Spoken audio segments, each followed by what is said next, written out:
بسم اللہ الرحمن الرحیم الحمد للہ وکفی وسلام علی عبادہ الذین اصطفی اما بعد اعوذ باللہ من الشیطان الرجیم بسم اللہ الرحمن الرحیم انا نحن نزلنا الذکر وانا لہ لحافظون سبحان ربک رب العزۃ عما یصفون وسلام علی المرسلین والحمد للہ رب العالمین اللہم صل علی سیدنا محمد وعلى آل سيدنا محمد وبارك وسلم اللهم صل على سيدنا محمد وعلى آل سيدنا محمد وبارك وسلم اللهم صل على سيدنا محمد وعلى آل سيدنا محمد وبارك وسلم۔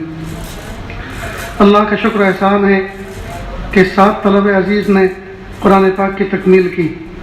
اللہ رب العزت ان کے پڑھنے کو، ان کے پڑھانے کو، ان کے یاد کرنے کو قبول فرمائے۔ عزیز طلبہ، پیارے بچوں، آج اللہ رب العزت نے آپ کے سینے میں اتنا بھاری بھرکم کلام محفوظ فرمایا ہے جس کی آپ نے تکمیل کی، جو 7 زمین اور 7 آسمان سے بھاری ہے۔ بادشاہوں کے خزانوں میں وہ دولت نہیں ہے جو اللہ نے آپ کے سینے میں رکھی ہے۔ آج اگرچہ آپ کی جیب میں پھوٹی کوڑی نہیں، لیکن اللہ پاک نے وہ دولت رکھی ہے، دنیا والوں کے خزانوں میں نہیں ہے۔ اس لیے ایک تو اتنی عظیم الشان دولت کو سینے میں رکھ کر لوگوں کے مال کو دیکھ کر کبھی رال مت ٹپکانا، کسی کار والے، کسی باہر والے کو اور کسی شوٹ والے اور بوٹ والے کو دیکھ کے اپنے آپ کو حقیر مت سمجھنا۔ اللہ پاک نے جیسے پیروں کے نیچے پتھر کی چٹان ہوتی ہے، اس طرح سے آپ کو اللہ پاک نے ایک یقین کی دولت عطا فرمائی، اس لیے اپنے آپ کو بالکل کمزور نہ سمجھیں۔ آج دنیا والے جب اپنے مالی اعتبار سے کسی کرائسس میں مبتلا ہوتے ہیں، یا کارخانے والے، کھیتی باڑی والے، بزنس والے جب کسی پریشانی میں مبتلا ہوتے ہیں، آج اس گئے گزرے دور میں بھی سب سے پہلی توجہ اگر کسی کے پاس جاتی ہے تو وہ آپ لوگوں کی ذات ہے کہ ان سے دعا کراؤ، کام بن جائے گا۔ تو دنیا والے تو آپ پہ اتنا یقین رکھیں اور آپ دنیا والوں پہ نظر رکھیں، یہ بہت بری بات ہے۔ ایک تو مخلوق پہ بالکل نظر نہ رکھیں، اللہ کی ذات پہ نظر رکھیں۔ دوسرا، اس قرآن پاک کو اپنا اوڑھنا بچھونا بنا لیں، اس قرآن پاک کو اپنا اوڑھنا بچھونا بنائیں۔ آپ نے الفاظ قرآن پاک یاد کر لیے، اب ان کو پڑھنے کا طریقہ اور آگے چل کر اپنے اساتذہ سے سیکھیں جی، اور اس پر عمل کو مضبوط بنائیں۔ ہرگز بزدل نہ بنیں، ہرگز بالکل ڈرپوک نہ بنیں، ہمتوں کے ساتھ آگے بڑھیں۔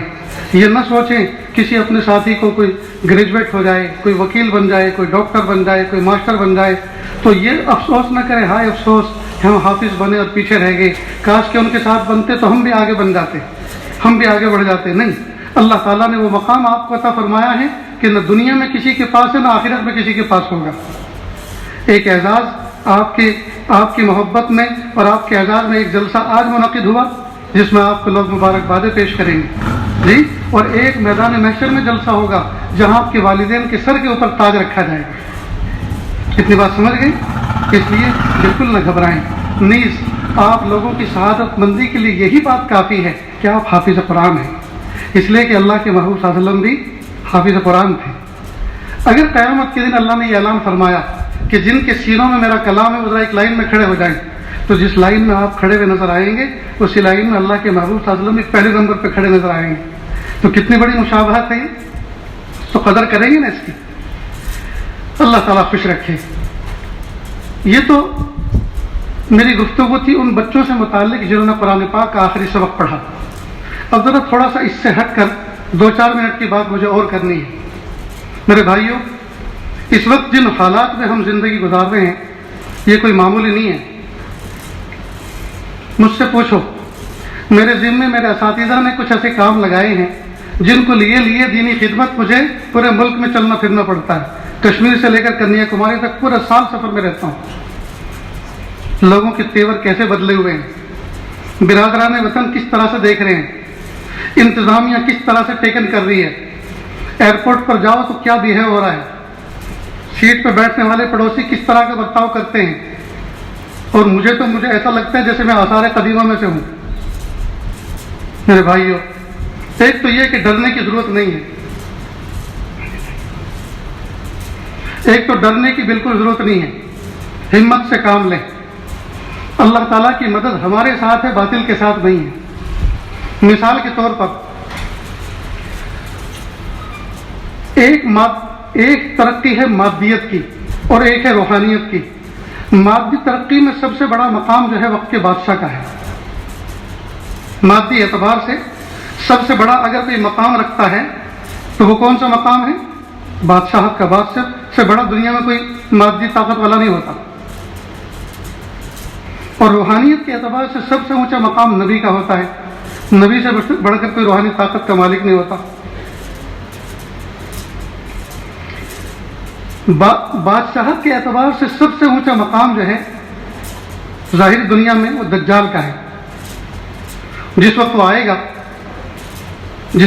گا کیا کیا اس کے پاس اللہ پاک نے اختیارات دیے ہوں گے وہی ہم نے پڑھا ہے اور وہ جانتے ہیں۔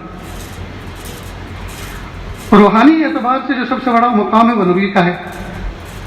لیکن عجیب بات یہ ہے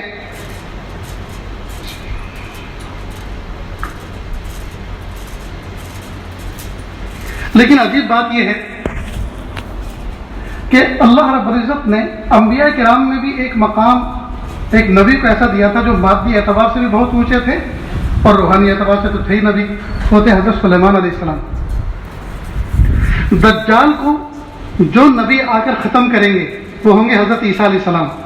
اور حضرت عیسیٰ علیہ السلام کا حال یہ تھا کہ ان کی اتنی پور کنڈیشن تھی مالی اعتبار سے، مادی اعتبار سے، کتابوں میں لکھا ہے ان کا تو گھر بھی نہیں تھا۔ وہ جنگل میں چلتے چلتے درختوں کے پتے بچھا کے سو جایا کرتے تھے۔ ممکن ہے بعد میں بنایا بھی ہو، لیکن ایک حالت یہ بھی گزری ہے۔ تو سب سے پور کنڈیشن جو تھی وہ حضرت عیسیٰ علیہ السلام کی تھی۔ اب عجیب بات ہے کہ دجال کو جو مادی اعتبار سے سپر پاور ہوگا اپنے زمانے میں، اس کو ختم کرنے کے لیے اگر اللہ تعالیٰ حضرت سلیمان علیہ السلام کو تھوڑی دیر کے لیے بھیج دیتے تو وہ بھی سپر پاور، اس لیے کہ اللہ پاک نے ان کو روحانی اعتبار سے نبوت عطا فرمائی اور مادی اعتبار سے اتنی بڑی قوت عطا فرمائی تھی کہ فضاؤں پہ حکومت، ہواؤں پہ حکومت، دریاؤں پہ حکومت، چیونٹیوں پہ حکومت، جناتوں پہ حکومت۔ آج کے سپر پاور تو اس کا کوئی تصور نہیں کر سکتا۔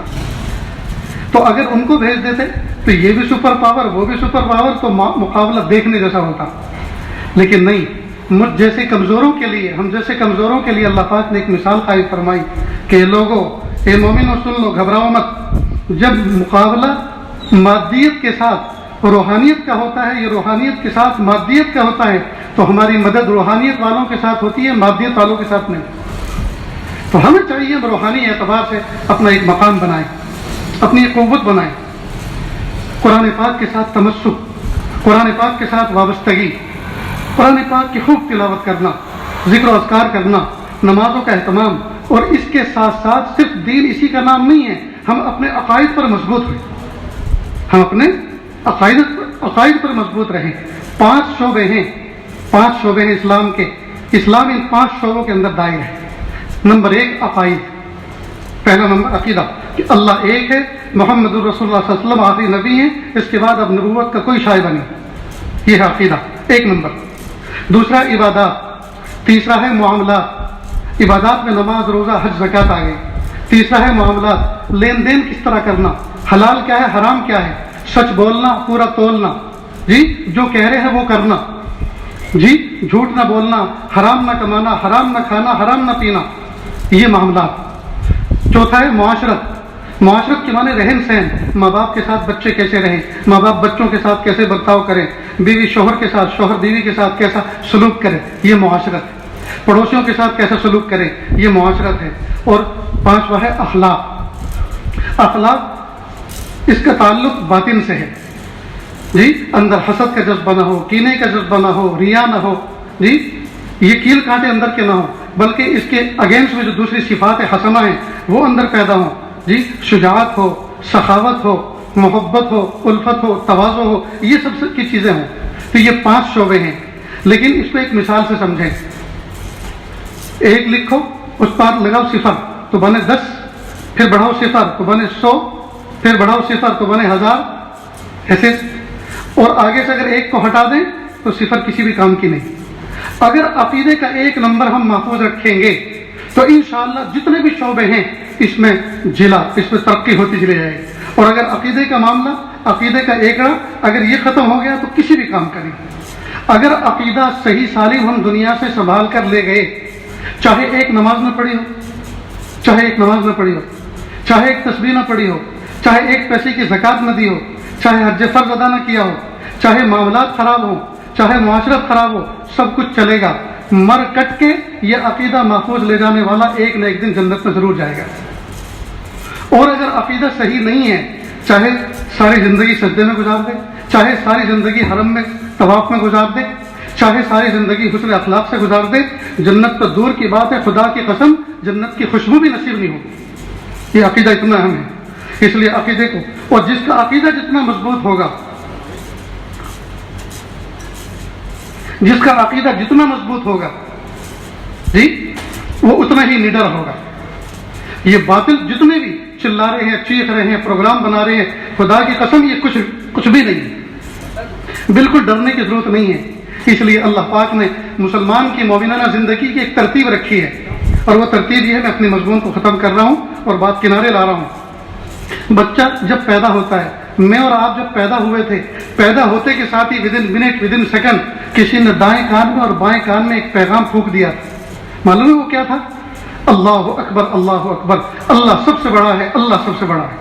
سوال یہ پیدا ہوتا ہے، جو بچہ آنکھیں بند کیے ہوئے ہے چکا چوند کی وجہ سے، مٹھی بند کیے ہوئے ہے، رونے سے فرصت نہیں، اسے یہ پتہ نہیں میرے امی کون، ابا کون سے خاندان میں آیا، کس گاؤں میں آیا، کس کنٹری میں آیا، پی ایم کون، سی ایم کون، زبان کون سی، جس کو کچھ پتہ نہیں ہے، اس کے کان میں اتنا بھاری بھرکم کلام داخل کیا جا رہا ہے، اللہ اکبر، اللہ اکبر، اللہ اکبر، اللہ اکبر۔ حکمت یہ کہ آج دنیا میں آیا ہے، اللہ تعالیٰ فرما رہے ہیں گویا، اے میرے بندے، ماں کے تنگ و تاریک رحم سے نکل کر تو دنیا میں آیا، اب تو ذرا آنکھیں کھلے گا کچھ دیر کے بعد، تجھے یہاں بڑی بڑی چیزوں سے سابقہ پڑے گا، لیکن خبردار، نہ آسمان بڑا، نہ زمین بڑی، نہ پہاڑ بڑے، نہ دریا بڑے، نہ روشنیاں بڑی، نہ اندھیرے بڑے، کچھ بڑا نہیں ہے۔ بڑا ہے تو کون ہے؟ اللہ اکبر، اللہ اکبر، اللہ سب سے بڑا ہے، اللہ سب سے بڑا ہے۔ نہ حکومت بڑی، نہ فوج بڑی، نہ قانون بڑے، نہ ظلم بڑا، کچھ بڑا نہیں ہے، بڑا ہے تو اللہ ہے۔ پھر کیا کہا؟ اشہد ان لا الہ الا اللہ۔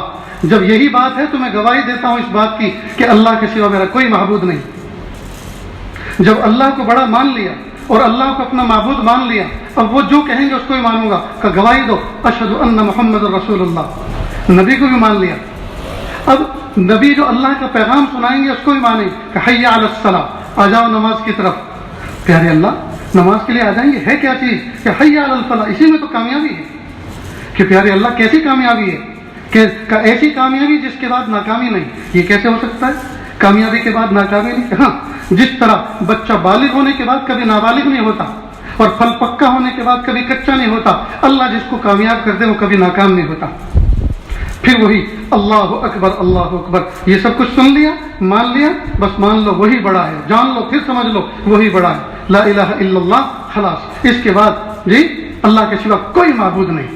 تو جو بچہ پیدا ہوا، جس کے دونوں کان میں، دائیں کان میں اذان اور تکبیر یہ الفاظ کہے گئے اور وائس میسج بنا کر دل اور دماغ میں اس کو محفوظ کر دیا، اور بچہ جیسے جیسے بڑا ہوتا گیا، صبح قیامت تک یہی اذان دن میں 5 مرتبہ، 25 دفعہ، اس اذان میں 5 دفعہ کی اذان میں 25 دفعہ یہی ریمائنڈر دیا گیا، اللہ اکبر، اللہ اکبر۔ اور دنیا والوں سمجھ لو اللہ سب سے بڑا ہے، اور حکومت والوں سمجھ لو اللہ بڑا ہے، اور بزنس مین لوگوں سمجھ لو اللہ بڑا ہے، اور نوٹوں کی گڈیوں کو گننے والوں سمجھ لو اللہ سب سے بڑا ہے۔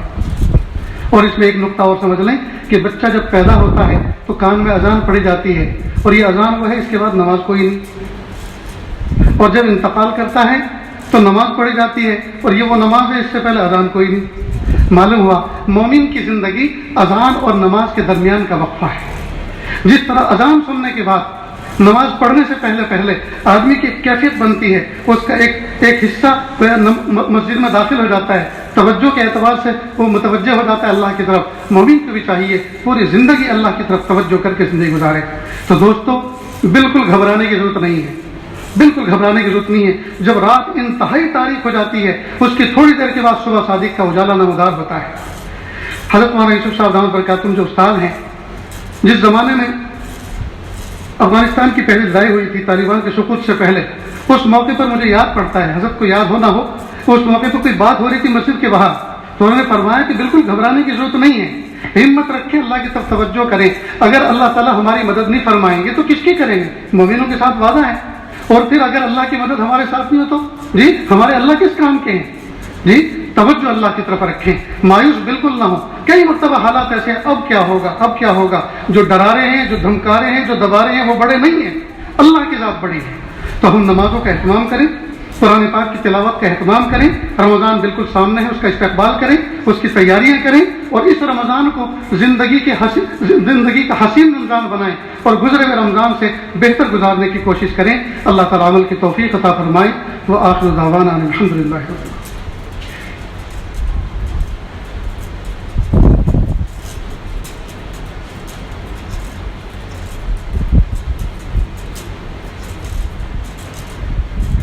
بسم اللہ الرحمن الرحیم۔